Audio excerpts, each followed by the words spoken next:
As they processed what he was teaching them in preparation for his cross, resurrection, and ascension, Jesus understood the fear of abandonment the disciples were confronting. So in John 14, 16 to 18, he lovingly assured them they would not be orphaned. And he began preparing them to embrace the presence of the one he said the Father would provide to remain with them when he was gone. This initial introduction to the person and work of the Holy Spirit set the stage for the remainder of Christ's final instructions to the 12. But since the indwelling and overflowing of the Holy Spirit are essential experiences in the life of every believer, all of us need to pay close attention to what Jesus meant when he used two richly significant phrases to describe him. The first of these is found in verse 16, where Jesus called him another helper. And each of the Greek words behind this English phrase is important to consider. The word translated as another refers not only to a second person, but to a second person of the same sort as the first. The Lord was anticipating the hesitance his disciples might have for welcoming the Holy Spirit if they thought he would behave unpredictably. And that can be true for some of us today who are comfortable with Jesus, but a little uncertain about the Spirit.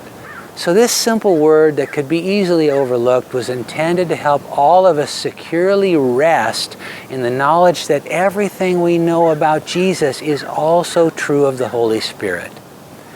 Then, with the word translated as helper, Jesus introduced the unique ministry of the Holy Spirit. The original word means one who comes alongside to help. It's used to describe someone who draws close to offer aid, provide comfort, or serve as an advocate. And that definition is packed with meaning for all Jesus followers because the Holy Spirit is all of that to us.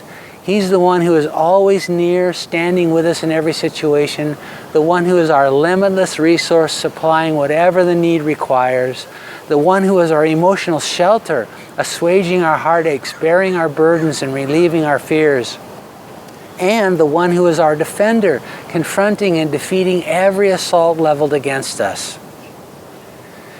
The second of the phrases Jesus used to describe the Holy Spirit is found in verse 17, where he referred to him as the Spirit of Truth. The literal meaning of the word translated as Spirit is breath, and the word for truth is less about a fact and more about the reality supporting that fact. So a translation of the language behind this phrase could easily be the breath that is reality. And it reveals the Holy Spirit as not limited by the constraints of a physical body as Jesus' messianic mission required, so he can be fully present with each of us in every place all at the same time. But his invisible presence is anchored to a reality that can be experienced. Although unseen with human eyes, he's more substantial than anything we can observe. If this happens to be one of those days when circumstances are tempting you to feel abandoned, I pray your heart will be encouraged with the truth that you have not been orphaned. And I pray you'll sense the powerful presence of the one who comes alongside to help.